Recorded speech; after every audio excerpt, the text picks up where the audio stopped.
मुख्यमंत्री के ऊपर ठाकुरवाद के आरोप लगते रहे हैं और उसको लेकर एक मीडिया रिपोर्ट का आंकड़ा है, मैं उस आपके सामने रखना चाहूंगी। यूपी के 75 जिलों में 40% यानी कि 30 में सामान्य वर्ग के जिलाधिकारी तैनात हैं। इनमें से 20 ठाकुर हैं, 8 ब्राह्मण जाति के हैं, 1 यादव है। आपके आंकड़े गलत हैं, इनको पुनर्अवलोकन कर लीजिए। इन आंकड़ों को मैंने भी देखा था। कई लोगों के ऐसे नाम दिए कि फलाना ये जिनके आगे सिंह लग गया। उत्तर प्रदेश में सिंह ब्राह्मण के आगे भी लगता है, कुर्मी के आगे भी लगता है, लोध के आगे भी लगता है। और उन्होंने कहा कि प्रभु नारायण सिंह, आगरा का उदाहरण दे रहे थे, मैं वहां का प्रभारी हूं, लिखा कि ठाकुर प्रभु नारायण सिंह को वहां पर प्रभुनाथ सिंह को कर दिया। अरे वो ठाकुर नहीं है। इसी प्रकार के आंकड़े जब देखता हूं तो मुझे हंसी आती है कि दुष्प्रचार होना चाहिए, लेकिन दुष्प्रचार की एक सीमा होती है। आपको लग रहा है कि ये रिपोर्ट गलत है? गलत रिपोर्ट है। आपको जिसने दिया वो गलत आंकड़े दिए। हमारे वहां जात के आधार पर पहली बार जात के आधार पर भारतीय जनता पार्टी ना तो काम संगठन में करती है, ना सरकार में करती है। और जहां तक मुख्यमंत्री का सवाल है, संत हैं और संत की कोई जात नहीं हुआ करती, पहले जान लीजिए। सब बराबर होते हैं और जिसके लिए आप काम करो उसके पक्षी हो गए, जिसके लिए ना करो उसके विपक्षी हो गए। ये कभी कभी होता है। कार्य शैली में कुछ काम होते हैं जिनके ऊपर लोग संतुष्ट होते हैं, कुछ ऐसे भी होते हैं जो थोड़े लोग असंतुष्ट भी हो सकते हैं। ये एक प्रवृत्ति है, मानवीय प्रवृत्ति है।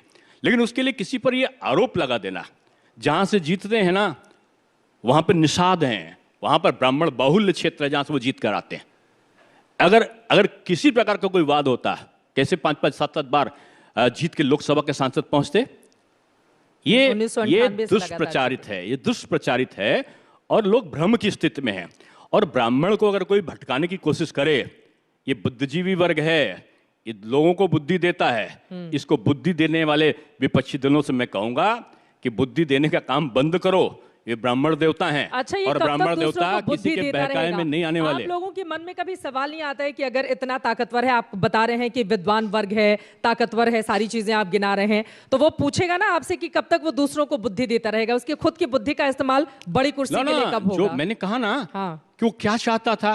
अब संस्कृत निदेशालय हम बना रहे हैं, संस्कृत टीचर हम कर रहे हैं, पाठ्यक्रम का एनसीईआरटी का परिवर्तन हमने किया है, पुरोहिती और कर्मकांड ज्योतिष कोर्स में हमने डाला है।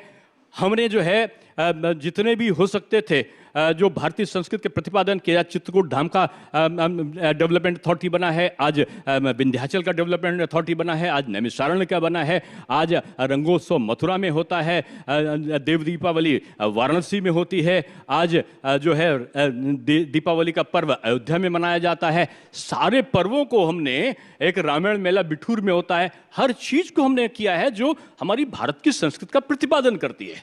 और यही चाहता है ये वर्ग। और ये नेता कुछ भी बोलते रहे, आप देखिएगा पिछले के पिछले का रिकॉर्ड इस बार उत्तर प्रदेश में टूटेगा। 10 फरवरी आएगी, 10 मार्च आएगा, चुनाव परिणाम आएंगे, विपक्ष की विदाई, भाजपा को बधाई, पिछला रिकॉर्ड टूटेगा बीजेपी का और विपक्ष अपने पिछले जो आंकड़े हैं उनको पार करने में भी वो सफल नहीं होगा।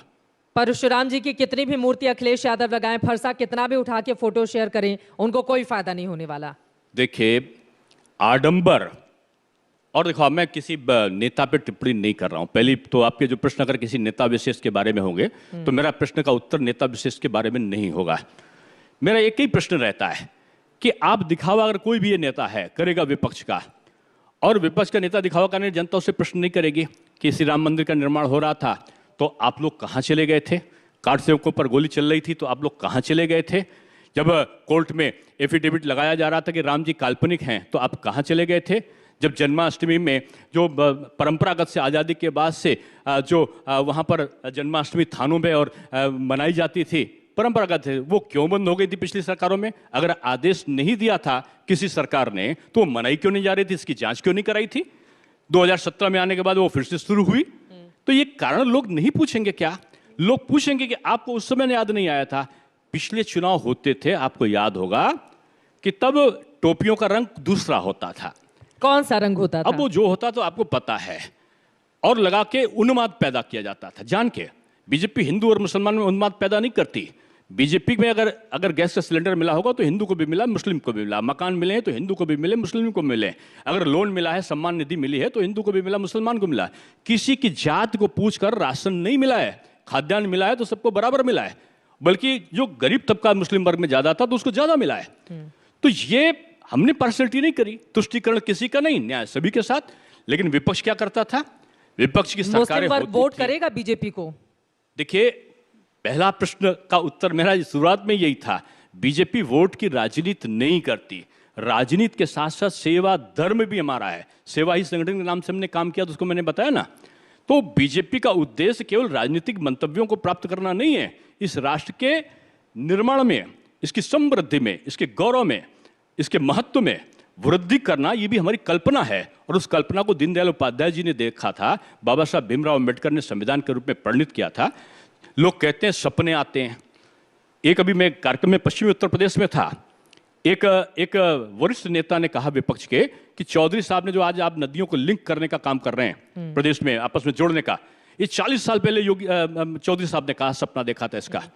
मैंने कहा सपना देखा था चौधरी साहब ने, लेकिन चौधरी साहब के सपने के बाद में कितनी सरकारें चौधरी साहब का नाम ले लेकर बनी हैं, जीती हैं, कितने विधायक और कितने मंत्री बने हैं केंद्र में और प्रदेश में।